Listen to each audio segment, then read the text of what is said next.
Good morning, good afternoon, wherever you are. My name is Matt. This is Saturday, Morning Magic. I've titled it Saturday Golden Magic today because it's all about the 50th anniversary. And a lot of things have been announced in just a week on Good Morning America. So welcome, everybody. First, we got start dates, I should say, for Harmonious, and this was a kind of a little bit of a surprise to hear earlier this week. Disney Enchantment. So Happily Ever After, as of October 1st, is going to go away for a new fireworks experience. Now, it's very limited. What we know, we do know that it's going to obviously involve Disney songs. But something new is that the projections are not just going to be on the castle.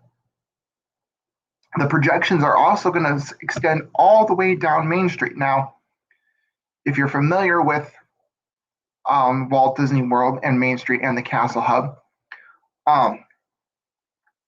you've got you do have buildings flanking the backside of the hub. So that'll be interesting to see if they actually do project towards those back buildings where like the Plaza restaurant is, Casey's Corner, as well as where they do like the buildings where they do like the super zoom magic shot, to see if those buildings get projected on. Will they extend the projections over to the Tomorrowland facades eventually? That could be a possibility, although part of it is also cosmic rays. So that might take away, that might be a no on that side. But will the projections extend all the way into Town Square, on the sides of Town Square as well? But this personally was a shocker to me. It was a shocker to everybody.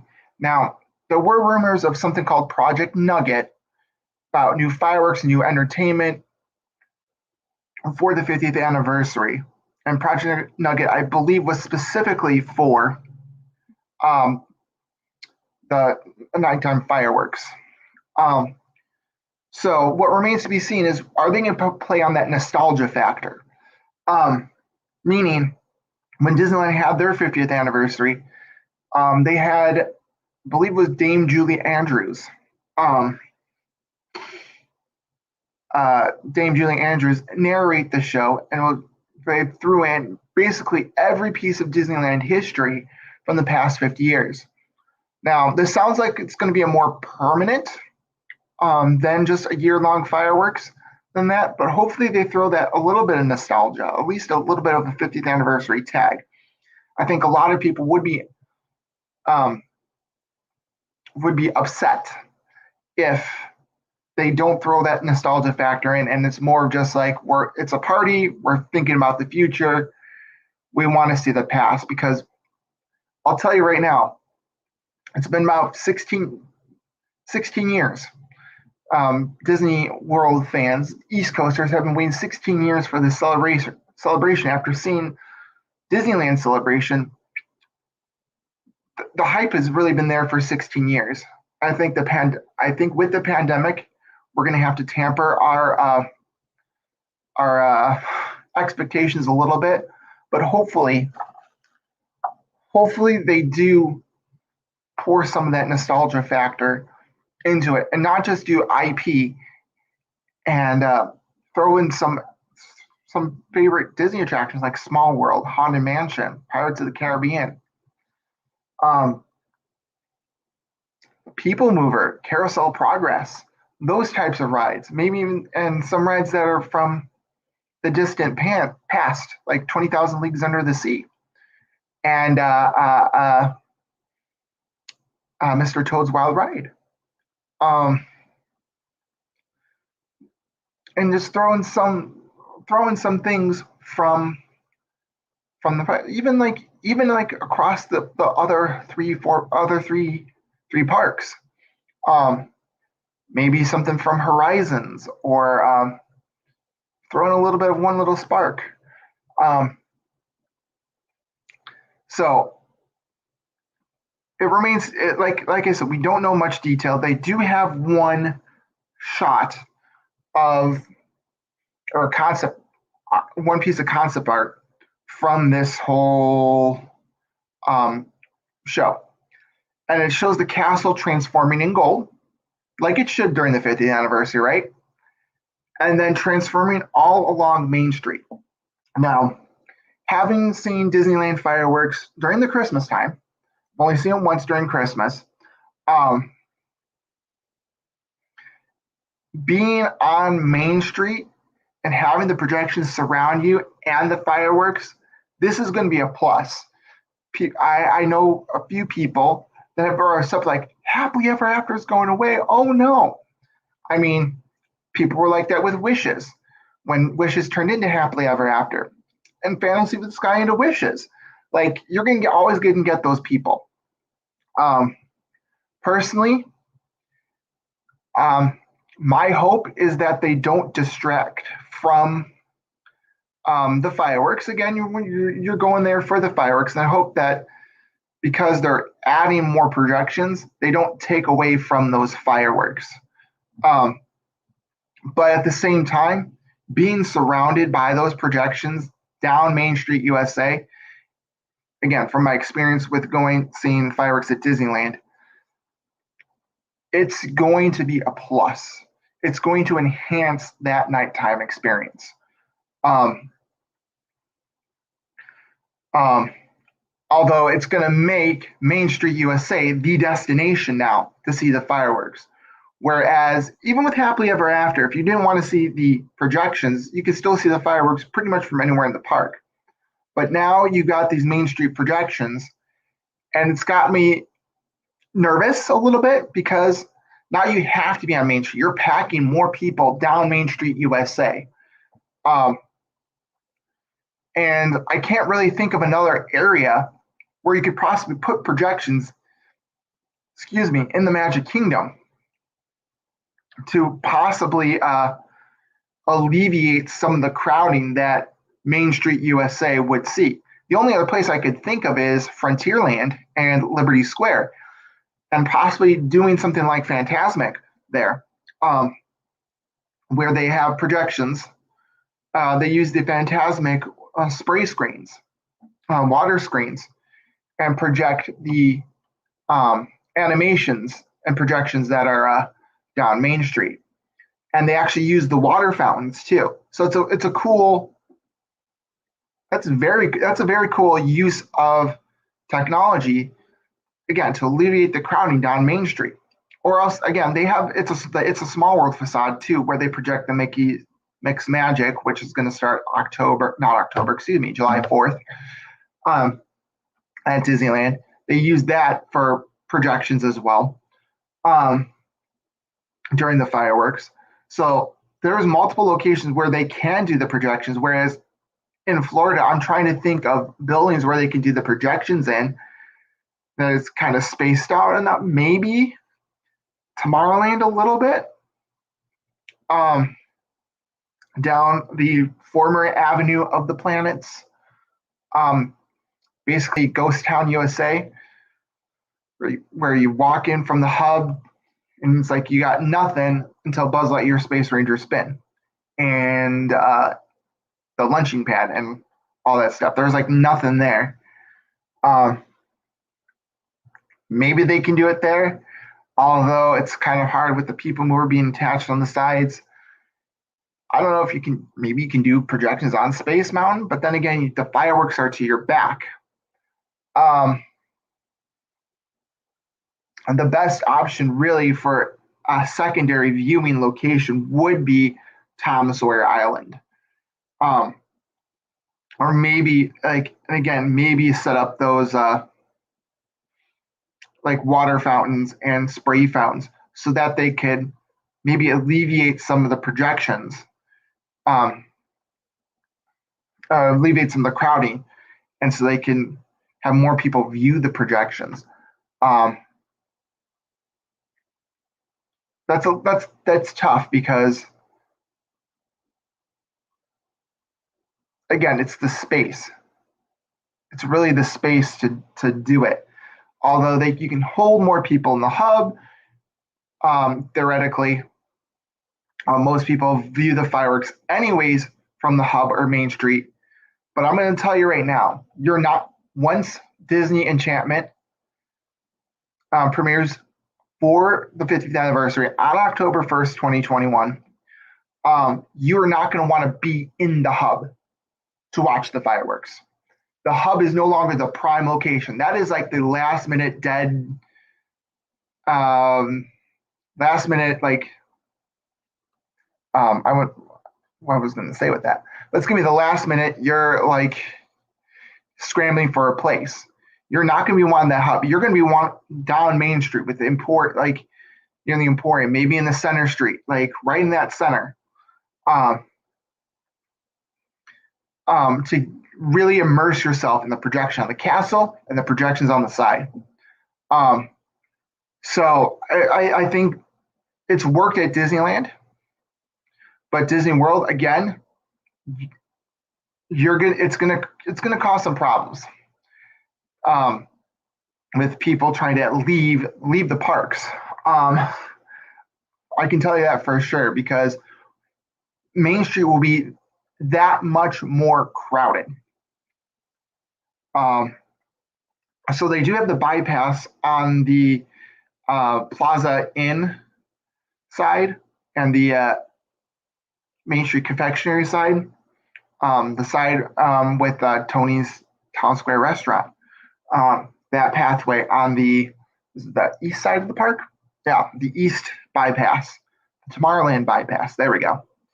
To help alleviate people and just say, okay, this is how you would leave the park. The rumors that they're building that western bypass, the Adventureland bypass, with that construction, moving the fountain, all that stuff, makes a lot more sense now. Because you've got the people leaving from Tomorrowland Fantasyland side, but now you have to take care of Frontierland, Liberty Square, Adventureland. Those people are pretty much going to be, it's going to be a rough time for them to leave the park. By having that bypass there, hopefully they'll have like a little, again, with most people probably wanting to view from Main Street and not the Castle Hub, they're going to have a little bit more wiggle room to move people maybe past the Crystal Palace and use that pathway there and do that backstage bypass through to in between the Emporium and the fire station, that little area right there, so where the parade comes out. So that's going to be really interesting to see if that does come to fruition October 1st, and they kind of maybe test it a little bit. Which is kind of counterintuitive because Disney wants people to go into gift shops. And that's, you either enter in Casey Corner or the first part of the Emporium, because basically all of the western side of Main Street is pretty much the Emporium, right? You got Casey Corner, which is the only thing that's not Emporium related, but everything else is just one long chain of the Emporium. So I think they would also maybe prefer that or the western bypass, the Adventureland bypass, only because it does let you out at the fire station. And then you do have the Emporium entrance right there. So it's kind of counterintuitive to have that place where you want most people to exit as an entrance. Although if I remember correct, maybe not. Maybe there's only one entrance at the corner. If there's like a side entrance, maybe that would help alleviate some of that, where it's like Emporium this way, don't go straight, use this entrance from the Emporium. I'd have to take a look at Town Square at Magic Kingdom to really see if that's the case, because my memory is kind of a little bit when it comes to this. Even though I was just in the Emporium. Okay, yes, there is. So the main Emporium building, if you're looking from Town Square, is a yellow building. And if you kind of look off to the left of that, if you're facing the castle, there is a little small blue building with doors. So they could use that really as the entrance from that bypass into make that entrance only when that bypass is in effect. Whereas again, that corner, the what we think as the main entrance to the Emporium, that could be an exit only to help maybe control traffic flow. But yeah, I'm excited for this. Magic Kingdom, even though Happily Ever After, when did I believe it premiered in 2013, if I remember correct.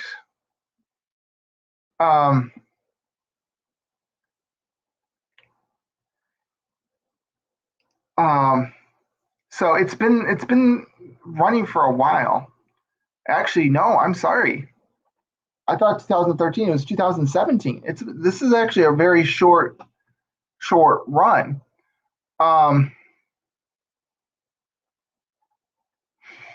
Shorter by like a few years. This is probably one of the shorter fireworks that Disney has done. Oh, that's bad on my part for not knowing. I knew it was in between the last time or between my two visits that they changed it over from Wishes to Happily Ever After. Like I visited, like I would visit all the time with my parents. Like almost like it seemed to be like every 2 or 3 years. From like the early 90s up until 2007. We had pretty regular vacations, and then it was 4 years after that.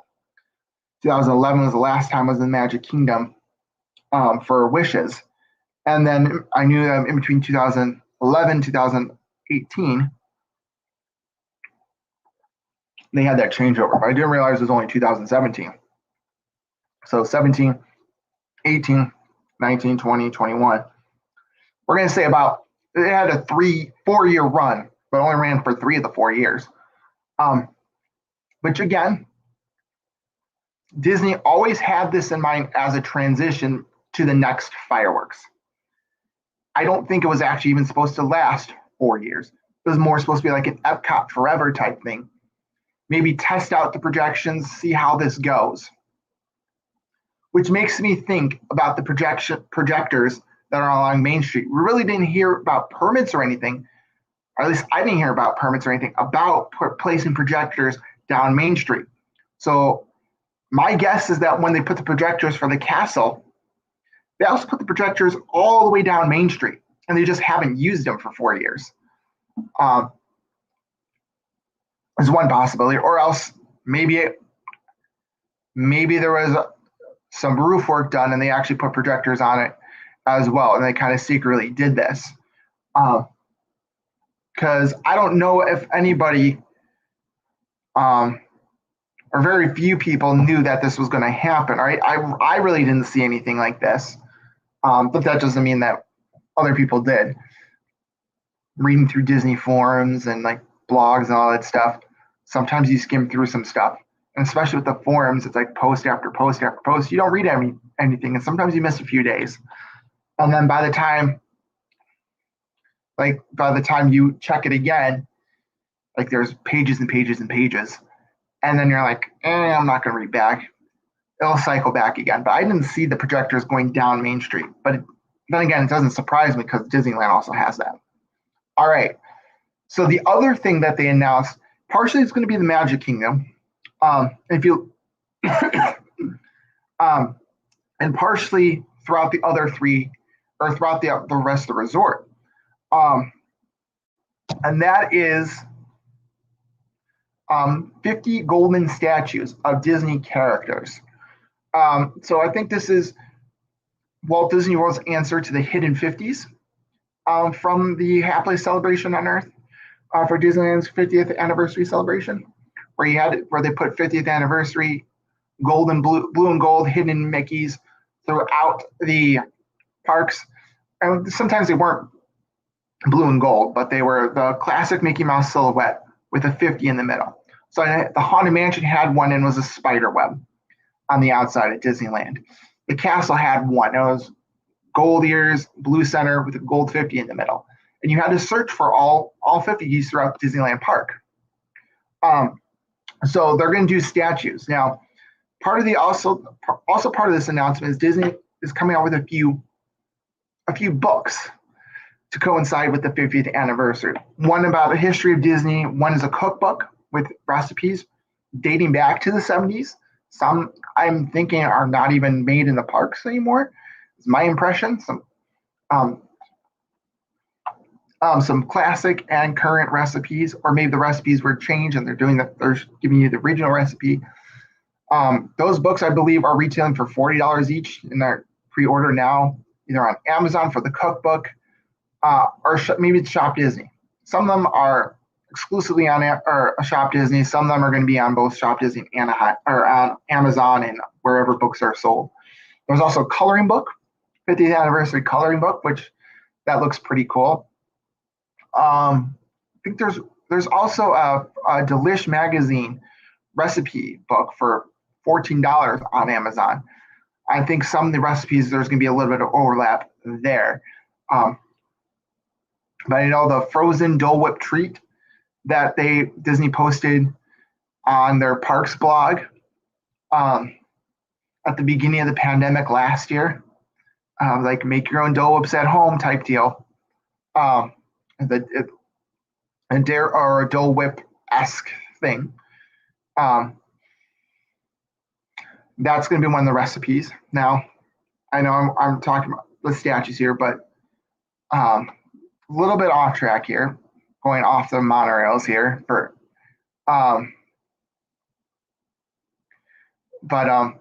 Yeah. The frozen Dole Whip treat, frozen pineapple dessert, I think is what's officially called, is Disney's answer to the Dole Whip, because the Dole Whip is not exclusive to Walt Disney World. It's from the Dole company out of Hawaii and stuff, the pineapple people, the fruit people, yes. So the Dole company makes the Dole Whip soft serve, and it's vegan, no dairy whatsoever. So Disney, it's basically the mix comes in a bag. They pour it in the soft serve machine, and then it does its magic. Add water, I think, maybe a little bit, and it does its magic, and it comes out as soft serve. But you can find it in a lot of places besides Walt Disney World. It's most associated with Disney World and maybe the Dole Plantation in Hawaii. But you can find it if you have a Menchie's in your area. Every once in a while, they will put that on their menu, or one of the soft serve menus. I forget, previously, like late May, early June, the Menchie's that's near me, they had it as a combination, as like a swirl between, like a pineapple swirl, pineapple and vanilla. So just like the swirls that you would see at Aloha Isle. But it went away for like a week, and my brother and I, we would walk to this Menchie's every weekend, and we kind of went there and we're like, there's no pineapple Dole Whip. And then we didn't go, like, we walked there and we're like, let's not risk it. And we just walked back the next week. But then the week after that, we actually did our walk again. And it was back on the menu, but they actually paired it this time with the pineapple Dole pineapple soft serve, so the Dole Whip. They actually paired with a blood orange sorbet. Oh, that was so delicious. Disney, if you're listening. Like an orange pineapple swirl. That would be, it's delicious. Put it on your menu. Although you can get the citrus swirl, which is orange soft serve and like a dreamsicle type flavor at the Sunshine Tree Terrace. A little bit of 50th anniversary history, where the Dole Whip location, Aloha Isle, is right now, and where the Sunshine Tree Terrace is, those were flip-flop. The Sunshine Tree Terrace used to be next to or the Tiki Room, and Aloha Isle was that little was closer to Swiss Family Robinson, where the Sunshine Tree Terrace is now. And that's because I think the Tiki Room was sponsored by the Florida Citrus Council. And so with Florida Citrus Council sponsoring, they got the bigger station, and that's where Orangebird is more associated with Sunshine Tree Terrace, although Florida Citrus Council is no longer a sponsor. And Dole Whips proved to be more popular than just that little stand. They flip-flopped it. It makes a little more sense because there's Dole Whips stands right next to the Tiki Room now at both parks on both coasts. Back on track here. So all that is that Dole Whip, that's a proprietary thing for Dole Whip, so they can't really produce a recipe for that, so they had to come up with their own copycat type thing. So Disney sometimes does copycat things too. So I'm only gonna get the cookbook, maybe the history book. I'm asking for probably Christmas. Coloring book, you know what? Why not? But there's all these different 50th anniversary books coming out. But some of the art on the covers of the coloring book, the cookbook, and this 50th anniversary have concept art of the castle hub. And it looks like the castle hub will have Mickey and Minnie, and actually, was it the president of Walt Disney World, or was it Josh DeMar? I think it was the president of Walt Disney World, Jeff V. I can't pronounce his last name. I can see the spelling, but I'm like, I don't want to butcher it. He posted up close shots of these statues, and they're going to be, I'm going to say littered through the hub, but they're going to be placed in the hub, as well as throughout the parks. And apparently they're interactive. So they're not just statues, they're gold statues, but then they have a little bit of magic behind them. They might talk to you. Your phone or your like magic band might interact with them. They might even say your name, like that type of deal. But we don't know for sure what extra magic has been sprinkled onto these statues. We'll have to find out October 1st or whenever they put them in and make them live, you know. But so that'll be interesting. And for you to find all 50 of these statues across all the parks. So that scavenger hunt aspect of finding the 50th anniversary. So I'm glad they brought that in. It's not exactly the same as finding the hidden Mickeys. I think that would still be fun too. But it's something that Disney World can say that's their own thing. We didn't do the exact same thing. It's similar. It's in the same spirit, but it's not the exact same thing. So I'm glad they're doing that. Now, in terms of decorations throughout the parks, is it just going to be the castle that's decorated? Are they going to put decorations on Main Street? Now we know that Main Street's going to have projections. My guess is that there might not be special bunting or ribbon hung all along Main Street.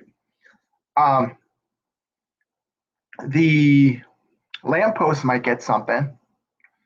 I know for the 50th anniversary, and they did. I know for 100 years of, or sorry, not the 25th, 100 years of magic, there was special posters and all that, and banners, all that stuff. We might see that. So I'm excited to see if they do decorations, but I'm not holding my breath. I think the extent of the decorations that we're seeing, it might be it might be a poster. Just posters on the lampposts. But everything's getting spruced up. They're painting things. They're freshening up attraction facades. They did that with Small World. They did it with Peter Pan's Flight. Um, Tomorrowland, and let's not talk about that because I don't like Tomorrowland and what they're doing with Tomorrowland is probably the most disappointing land in the park at this point. Um, I think with the 94 theming with the retro Buck Rogers, um, 1920s vision of what today was supposed to be like, really, yeah, it looked a little outdated, especially with kind of like the lighting effects. Yeah, it did look like it came out of the 90s, but it was at least a cohesive theme. Down that the center street into Rocket Tower Plaza, extending all the way to Space Mountain. You had that little cohesive theme. Whereas even with like what you call it, the cosmic rays, the inside of cosmic rays fit that whole thing. Although when you moved on to Tomorrowland Speedway side of the People Mover, um, they kept kind of like the 1970s, 1980s look of Tomorrowland. Although I think partially also that had to do with them closing down main Tomorrowland and keeping that section of the park maybe open a little bit more, if I remember correctly. Um, like, um, especially because the Speedway bumps up to Fantasyland. But that's a long time ago. I was like a little kid, so I don't really remember. I do remember Tomorrowland being closed one of the times. We could like, what's going on over there? So I do remember the construction, maybe like the first or second time I went. And be like not being able to go that way and being blocked off. And then going back the next, kind of seeing this whole cool new place. Now, like the whole aesthetic was trying to fit in with Tron, and that's why they're redoing it. But at the same time, what's going on does not. It looks like they're like someone threw up ideas, and you've got the painting, like these weird painting, like triangles on one side. You've got the purple wall on the Monsters Inc. side, the Tomorrowland Terrace side. Of course, Monsters Inc. had that weird purple brick. The former Tomorrowland Power and Light building, the exit to Space Mountain with the gift shop and the D-Tech area. That's still 90s. You still have like the metal, like it's a cluster. It's a cluster something. I'll tell you that for sure. It's there's no imagination going on there. Hopefully, when Tron is completed, that whole area, that aesthetic, maybe somebody will wake up and be like, okay, maybe the pandemic didn't hit us as hard as we thought it would. Maybe we can actually spend some time and turn that part of Tomorrowland, bring it down to the former, again, Avenue of the Planets, and turn that Tron aesthetic and really make it into that. Hello, Frosted Flakes. How are you? Thank you for tuning in. Yeah, so that's kind of my little 2 cents on what's going on with Tomorrowland, and just the fact that they decided to stop the budget issues and stop redoing the posts. So now you have like the 90s post just painted white and the traditional aesthetic on top. Like it's horrible. It looks horrible. If Walt Disney were alive today, he'd be like, you did what? If you're going to fix some of these, you're going to fix every one of these. Like appearance was so important, key to him, and that everything had to look nice and presentable and be cohesive, that he would be upset. And I like the thing that really sticks out in my mind is when they put the Haunted Mansion in Disneyland, when they built it in the early 60s, the facade, the Imagineers really wanted to make it like creepy and a little bit dingy and foreboding. And Walt said no, because he really wanted the aesthetic of the park to be clean cut. His saying was that we'll upkeep the outside, make it look all nice and pretty, but then we'll have the ghosts do their own thing on the inside. That's not an exact quote, but that's kind of the gist of the quote. He really wanted the Haunted Mansion, the actual manor, to look actual nice and presentable from the rivers of America, from New Orleans Square, so that it actually fits in with the aesthetic of everything else. So it's not this little crappy, dingy area smack dab in the middle of everything that looks really, really, really nice. He wanted to look presentable. Although at the same time, like that mansion in general, I think as time goes on, that's an antebellum South mansion from. Actually, it's based on a mansion from I believe Maryland. So not actually like Louisiana, New Orleans area. It's actually based on a mansion found in Maryland. But I think it was built in like the 1840s, mid 1800s. But as time goes on, just the aesthetic and knowing that era, it gets that just the creepiness in general, even without doing anything to the outside. It does look creepy. It does look a little creepy, like it could be haunted. Like it looks a little bit nice on the outside, but it could also looks like, yeah, okay, that's a Civil War era mansion. What's going on in there? It could be haunted. So just time itself just made the look of the mansion look a little bit more creepier. But back on track. Yeah, they need to fix Tomorrowland. They need to fix a lot of things. So we've talked about a little bit of Magic Kingdom. Let's move over to Epcot. And again, fireworks are coming back July 1st at both Magic Kingdom with Happily Ever After for its final 3-month, right? July, August, September. Yeah, 3-month stint before it becomes Disney Enchantment. Epcot Forever, it's a limited engagement run. We knew that this was going to be a limited engagement. We knew that Harmonious was off in the distance. It's going to have a 3-month run before Harmonious does premiere. And looking at some of like the nighttime effects and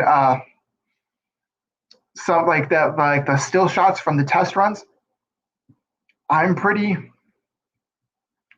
excited about this. I'm pretty that it's gonna have this world of color aesthetic. I know that. Just based on it's not gonna have water screen. It's gonna have one water screen, but then other like giant TV screens as well. But it's also gonna have fireworks. And seeing how like seeing the fireworks test shows online, I'm hopeful that this is actually going to be a very good show at night. My one concern is that this whole thing, these set pieces were supposed to be originally designed so that they could be stored backstage and then taken out every day. And they kind of did a 180 on that and said, oh, you know what, we're going to permanently moor these in the lagoon. Having been there back in July and just seeing how they look just during the day, not with the water test or anything like that, they weren't doing that then. It just kind of ruins the vibe of World Showcase. And the fact that they're going to do these fountain shows, seeing online how these fountain shows are gonna, or like the water jets are gonna look, it doesn't look good. Especially when you have like windy conditions or rainy conditions. Rainy conditions, why even bother running it? Windy conditions, why even bother running it? Because the wind is really gonna mess with that. And if you have all these like hand-drawn concept art, of course the concept art's like, oh, it's gonna cover it. But water is see-through. Like you have to have a vast amount of water in order to hide what's back there. And these jets are not gonna do that. So it's gonna look ugly during the day. But I think Disney guests in general will be satisfied with that being there if the product, the end result, the fireworks, blow us quote unquote out of the water, which it does have that potential to do so. But My other one concern is that because there's no like backstage to work on these either the screens or either of the television screens, the LED screens, or the water screen, that if something goes wrong with the show or they need maintenance, you're gonna have to do it on the water during the day, like they have been doing this stuff now.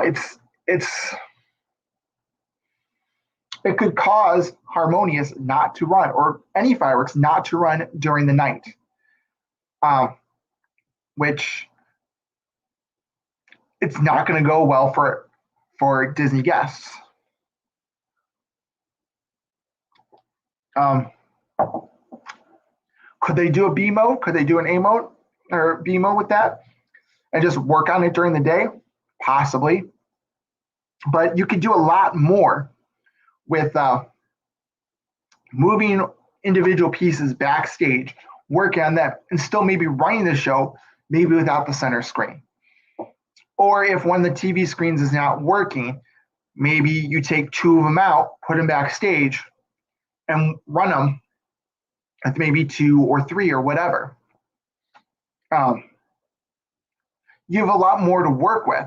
Whereas if something needs to be worked on, maybe there is a B mode that I just don't know about just yet, a contingency plan. But I could see problems with, if something needs major work and you can't run fireworks because of it, because you have to work in the lagoon, people are going to be upset. And it goes back to, I had to make a park pass reservation.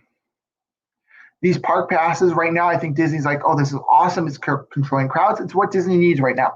I've said this time and time again. This is what Disney needs right now on both coasts because of staffing issues, social distancing previously. But now they're seeing this as a way to actually finally control the amount of people in the park, knowing how many people are going to be in the park per day, and capping it for a day so that capping per day so that guests have a more positive experience. But it's going back to this whole entitlement thing that I've been talking about. Whereas I think people think, oh, this park pass entitles me to ride Splash Mountain. It entitles me to do this. Well, entitles me for this. Well, why isn't this ride operating? Why isn't Splash Mountain operating right now? Why is Thunder Mountain down for refurbishment? Like the only day I could make a park pass was for today. Like that was the only day, for instance, for example. Like if it goes down the day before for refurbishment, yeah, you can do a park hop. But what if that's not financial feasibility for you, financial possibility? Like you can only afford single day tickets. So you book a park pass. If a ride goes down for whatever reason, or show goes down for whatever reason, you're out of luck.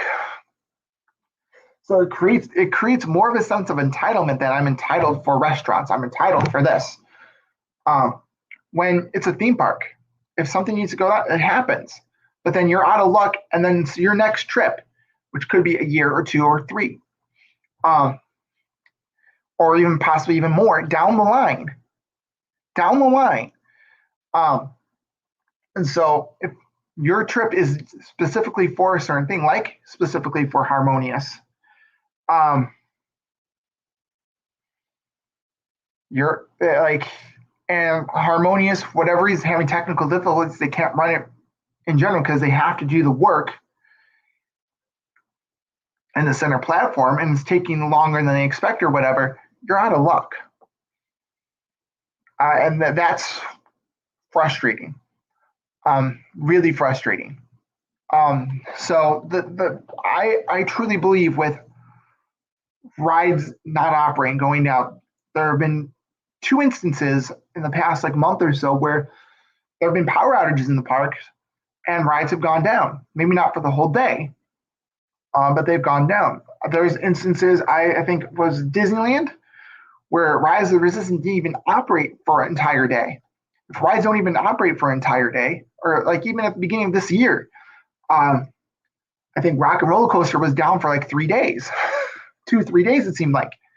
Well, if that's your 2-3 day trip, or you had a park pass for one of those days, that one day, you're out of luck. Even if it went back up the next day, you don't have a park hopper ticket. I think park hopping just started then. You were out of luck. Dinosaur, like if Dinosaur went down, which that has had some issues in the past, you can't just say, "Oh, I'll just go back in the morning the next day, ride Dinosaur, and then do your plans." That is 100%. That is 100% what happened to me actually.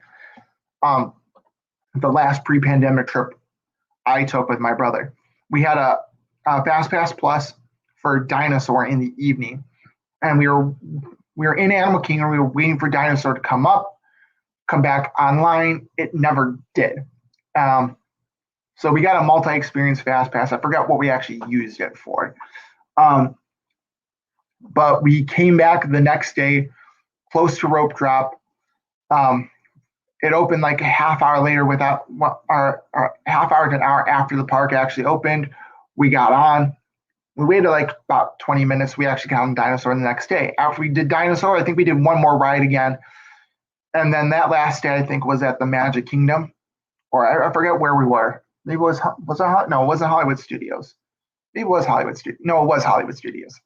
For our Fast Pass Plus reservations, and it just happened that our Hollywood Studios Fast Pass Plus reservations for that day were in the afternoon. We try to make them in the mornings no matter what, but sometimes for the rides that you want to grab, sometimes it's not possible. So we had a later mid-afternoon Fast Passes for that park, so we could do that in the morning. So there's a lot more flexibility without these park reservations. And then you have to be in the park until 1 o'clock, and then after 1, that's when you can hop. There's so much inflexibility that I think it's going to cause more headaches for Disney, because this ride's closed down. It's going to cause more pressure to keep rides open. There is this YouTuber that I actually watched a video on Expedition Everest last night. It's a 37-minute video. So it's definitely not something you want to watch like a quick thing before bed. It's something probably like during the day. It's all about Expedition Everest and like a little bit of history of roller coasters in the Magic Kingdom, history of the Magic Kingdom or Animal Kingdom a little bit. And then it goes into the process of coming up with the roller coaster, the research, the actual ride layout. This guy's a roller coaster guy, so he's more really concerned about the track layout, the block sections, and how they can run 4 or 5 different trains. And just the actual physical operation of the roller coaster and how really the structure of Expedition Everest is 3 separate structures combined into one. You have the Yeti structure, which is independent from everything else. You have the actual ride building, the mountain structure, and then the roller coaster structure is separate. And what this guy, I think was El Toro, I think is his name, El Toro on YouTube. And it,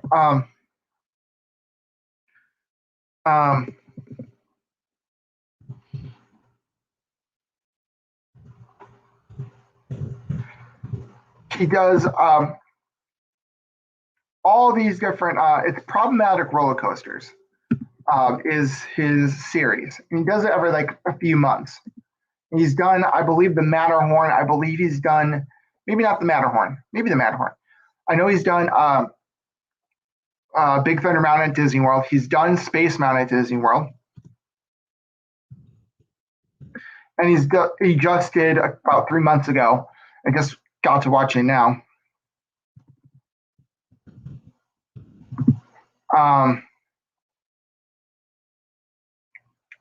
He just really did the last one was Expedition Everest. He's also done things like King Ka, and things like that. And it's a really, really, really, really, really good series. And it's not just Disney. It's not just Disney World. It's all across the Uh, basically, it's all across the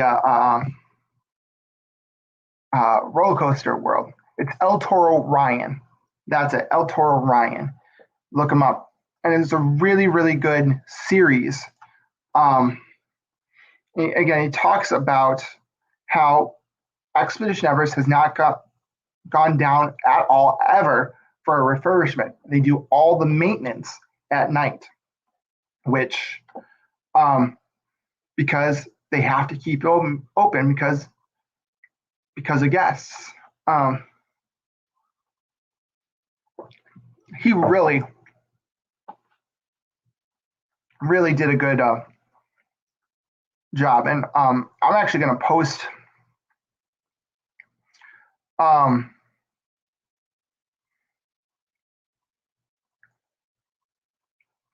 I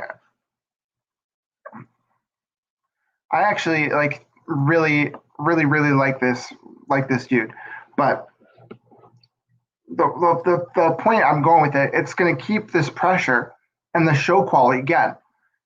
Having to keep doing the same, like these rides, they need to go down for maintenance. They need those touch ups every once in a while. They need to go down for refurbishment. For basically for show quality. But again, with park passes, that's not going to be the case. Like you're going to see rides going down less for refurbishments until the point where things are falling off.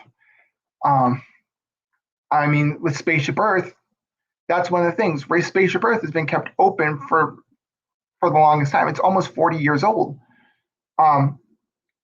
There's a rumor that soon after Remy's Ratatouille Adventure opens up, Spaceship Earth is going to go down for its 2-year long refurbishment because the structure needs to be repaired. Like they can't put this off any longer because otherwise they're going to have to close the ride and just build up from the beginning, build up from the start. Like it's going to cause a lot more problems if they don't do these necessary structural repairs, not repairs to the attraction, refresh the attraction, which it doesn't even refresh. But these are repairs to really deeply repair the structure so that it's standing for 40 years more. So that's something that they couldn't cancel. It's postponed, in which Bob Chapek and the Disney parks did say it's being postponed. It's not being canceled. That without talking about like maybe Mary Poppins ride that was supposedly supposed to be going in, which that in itself is probably canceled. You haven't heard anything about that. It's in the canceled bin. Maybe one day, the next couple of years, they'll pull it back out. But who knows? But you're going to see a lot more of those types of refurbishments. I'm going to tell you for sure if park passes are implemented long term, because these attractions, they are basically being operated like a slot machine. You pull the lever, you keep it. That's all you're doing. And eventually, you're just going to be at a point where the rides are going to break down, and you're like, well, we need a major refurbishment now because things are definitely not working. Three Caballeros, Grand Fiesta Tour, for instance, those animatronics, the Three Caballeros, Donald, Jose, and Panchito, those were a part of the Mickey Mouse review at the Magic Kingdom in 1971. They were shipped off to Tokyo, and then when the Mickey Mouse review closed in Tokyo, I think they were shipped back to Florida and waiting for the chance to be repurposed, and they were repurposed into Grand Fiesta Tour. Those animatronics, again, 50-year-old parts, they were not working. Those animatronics were constantly going down. There was jokes about that. So one day they just put cardboard cutouts in, and they actually refurbished and they rebuilt all those animatronics using updated parts, so that they could continue operating for years to come. But they were gone for how many months? Like from January all the way through to May. That's a 5-month refurbishment for just 3 small animatronics. I think Disney needs to tamper guest expectations, because a lot of these rides are approaching 40, 50 years old. Space Mountain in Florida turned 45 last year. It's in desperate need of a refurbishment. And the rumor is that when Tron opens up, Space Mountain's closing down for an extended refurbishment. A lot of these buildings, a lot of these places are going to need this extensive work done. And people are not going to be happy about it because of the park pass.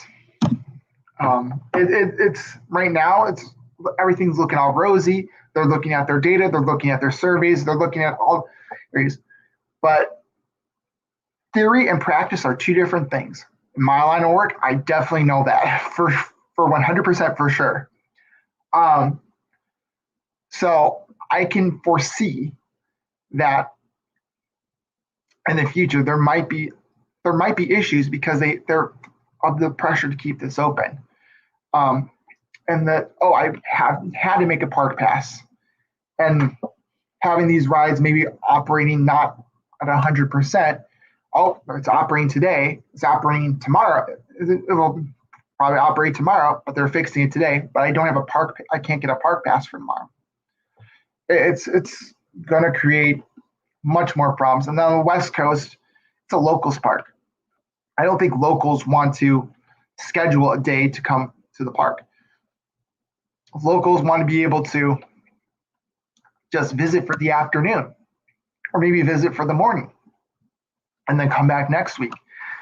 That's how Disneyland has operated for the past 65 years.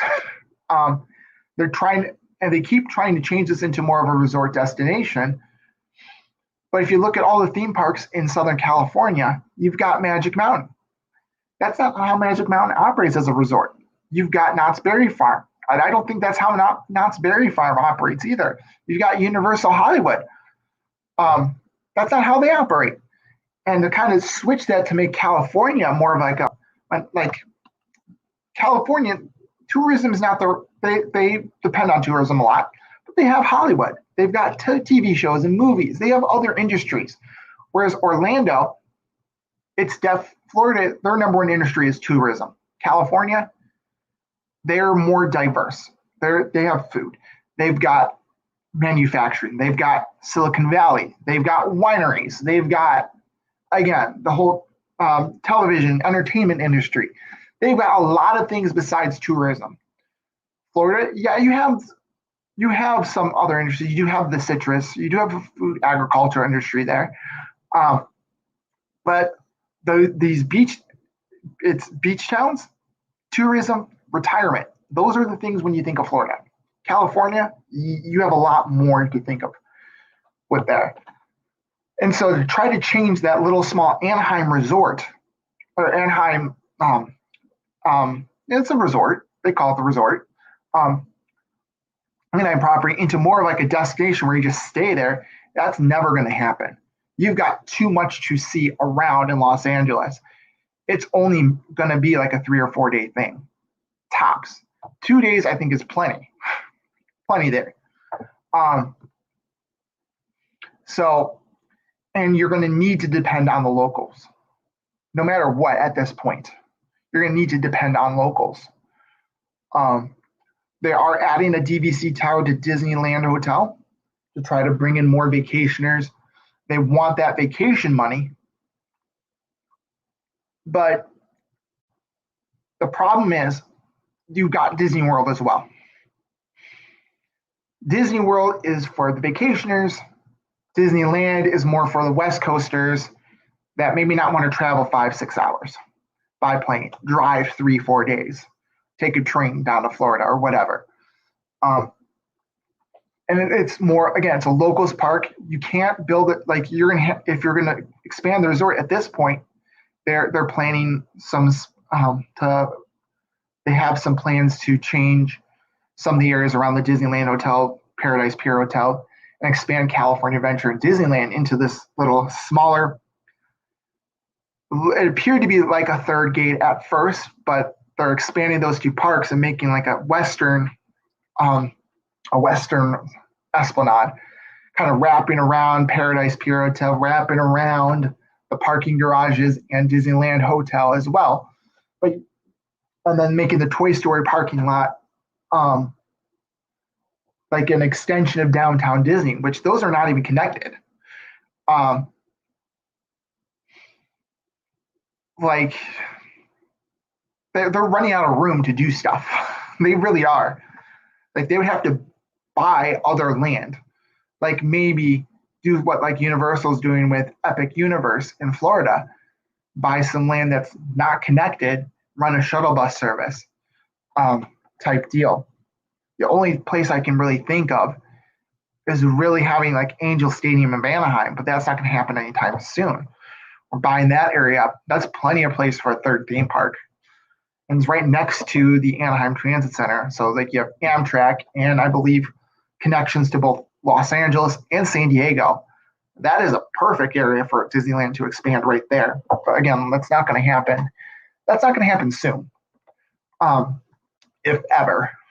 Let's just say that's just pipe dreams in my head.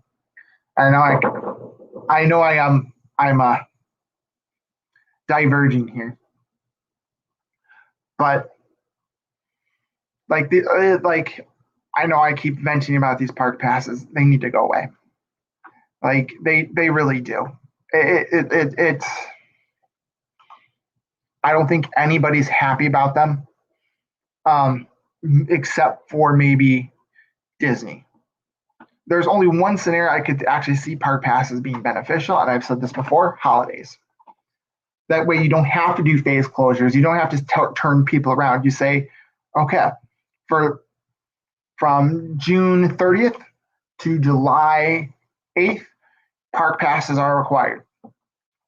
Labor Day weekend, you need a park pass. Halloween Day, you need a park pass. Christmas from December 20th to January 2nd, you need a park pass because those are extremely busy times. Easter, you need a park pass. Thanksgiving week, you need a park pass.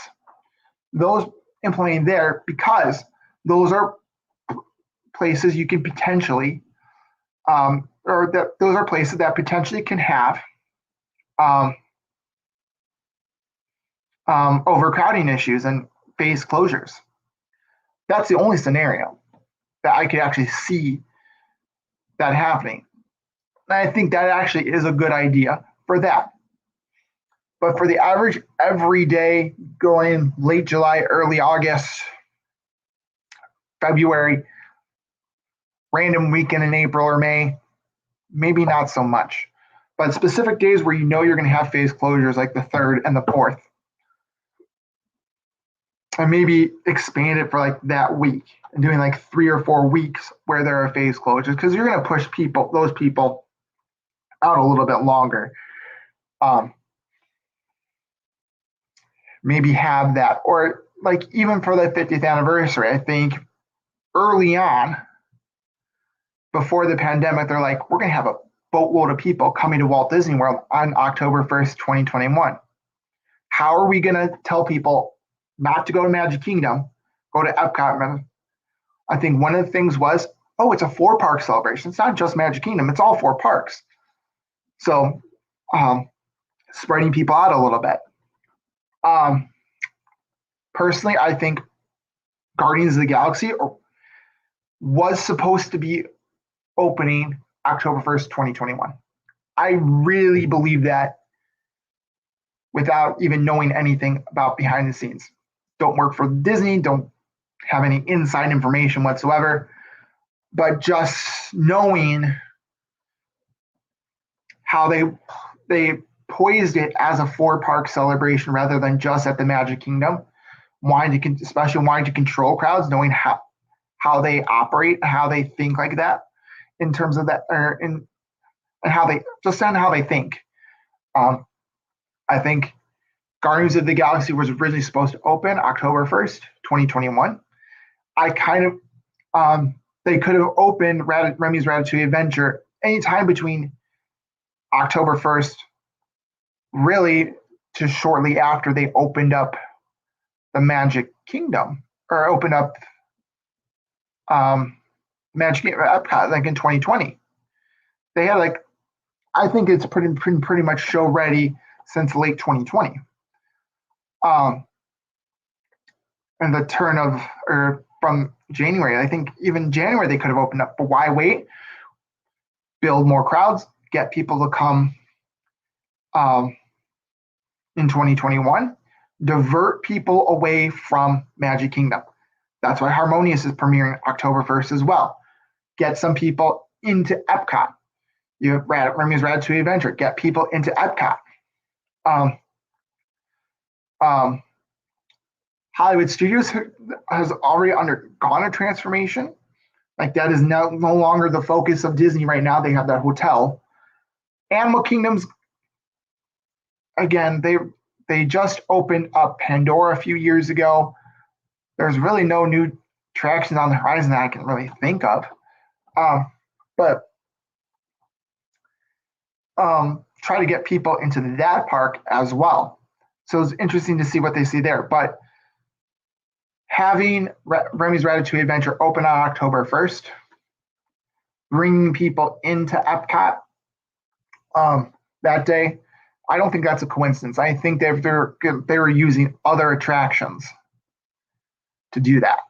That was going to be their plan the entire time. I also think that the Tron ride was supposed to be October 1st as well. Just to say it's new for 2021 Tron.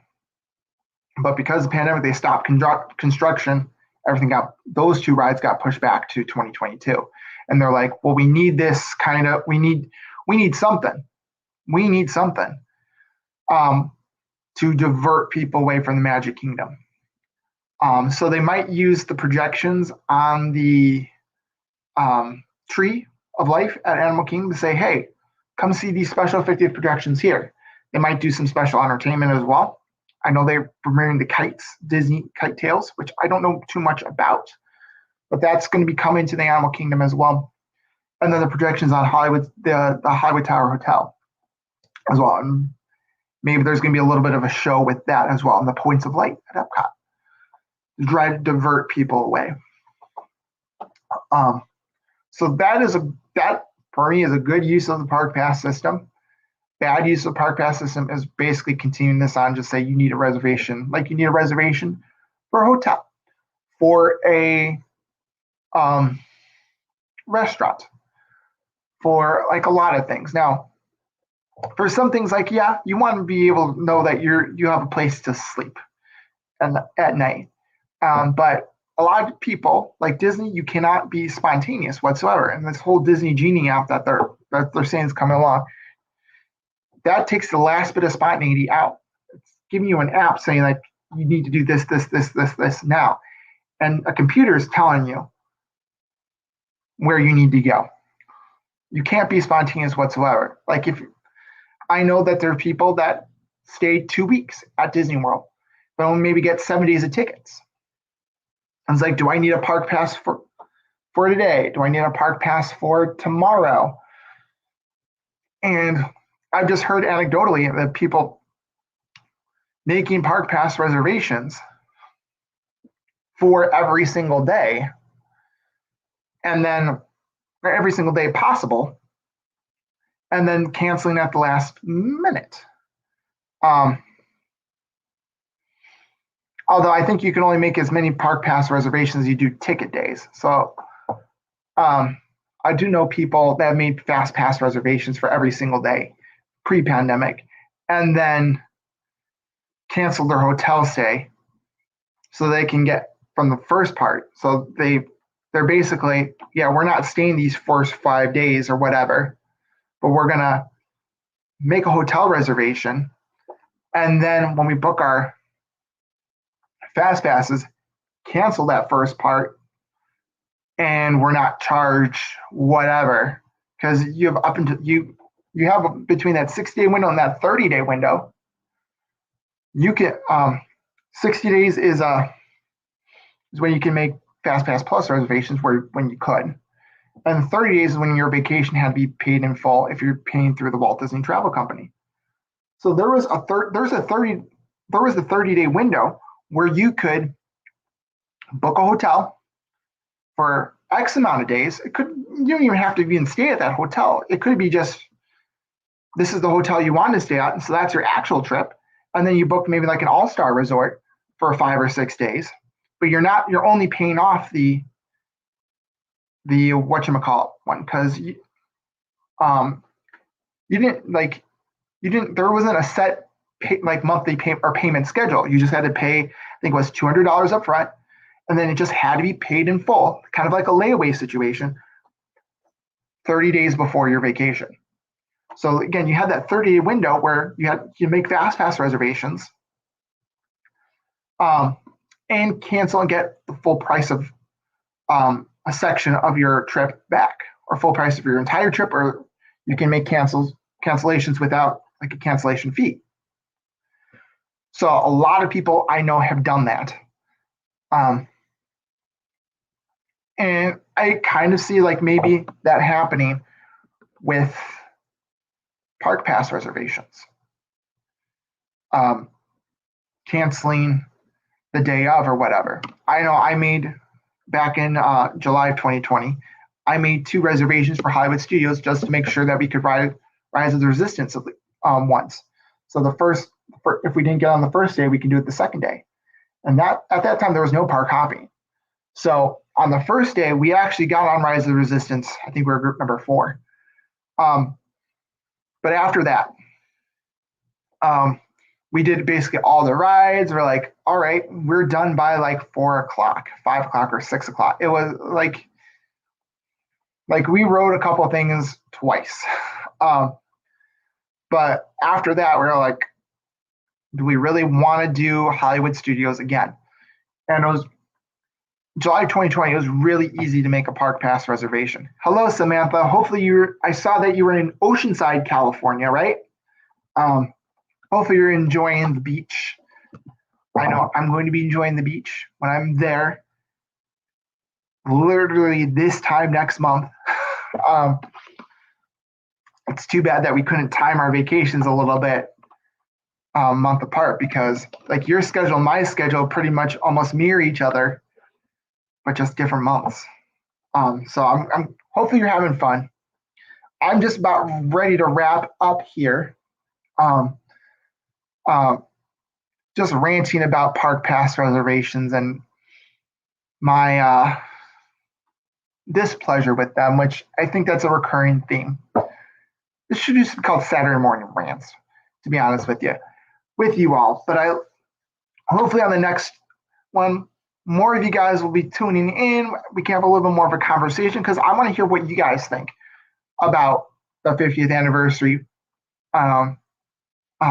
premieres, new fireworks at both Magic Kingdom and Epcot, the statues, the kites at Animal Kingdom, decorations, the fact that we have no announcements about shows or parades, which is, for a lot of people, that's Disney, shows and parades, and that we don't have a timeline for that returning, although there is going to be a special cavalcade. I think we're at a point where people are like, give me the parade. I don't want the stupid cavalcade. At least at the Magic Kingdom, and at least in Florida. Although there are also some pluses with the cavalcades and some of these character experiences that have been a good thing. But I think people are ready for back to 100% pre-pandemic normal. I'll just end with this. Things at Disney are never going to be pre-pandemic normal ever again. I've said this time and time again. It's like my catchphrase, time and time again. A lot of this, I think some of the stuff that we're seeing here was planned pre-pandemic. Again, I'm going back to how smoothly the whole park pass situation in Florida was rolled out with relatively few hiccups. The only hiccup that I could remember from early on was annual pass holders that were staying on property, or the pass holder restrictions took precedence over staying in a resort hotel, rather than the resort hotel taking precedence over annual pass, which that's how it was supposed to be. That was the only hiccup. That was surprisingly smoother than I thought it would be. Surprisingly smoother than I thought it would be. Which kind of my gut feeling was that these reservations were coming before the pandemic. And the pandemic just made it an easier pill to swallow for people. But now, I think now it's been poised that this was something we need to do for the pandemic, and now we're just keeping it. I think there's going to be more people once the things really do start to return more normal. I don't think people are not going to be happy. I think most people, again, I've talked to in streams and stuff, they're not happy about it. All right. I'm starting to kind of like go over and repeat myself a little bit. So I think hour and 15 minutes is a perfect time to stop. So next month I will be actually at Disneyland for 2 days with some family and cousins. I'm going to be at Avengers Campus. I know Samantha Lowe. She'll be in a few days, 4 days, I believe, at Disneyland for Avengers Campus. So stay tuned to her YouTube channel because she does an excellent job streaming in the park. So she's going to show you all the ins and outs of Avengers Campus. So Samantha Lowe on YouTube, love her, very good friend. Got to meet her and hang out with her for a day or so at Epcot in April. Nicest person you'll ever meet. So happy that I did get the opportunity to meet her then. But she'll show you Adventures Campus. I believe she's playing the Adventures Campus stream, at least streaming a little bit from Disneyland.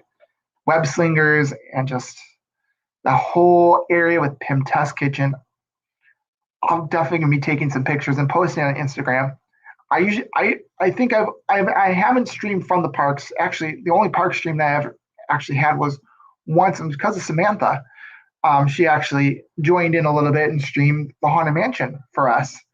But I tend to only do these types of streams on YouTube, but I do go on Instagram during my trips, and I post on Instagram. So stay tuned for those pictures and videos from Disneyland coming up next month. I'm excited. And then some other places in Los Angeles and Southern California as well. So on that note, I will see you in infinity and beyond. Bye-bye, everybody.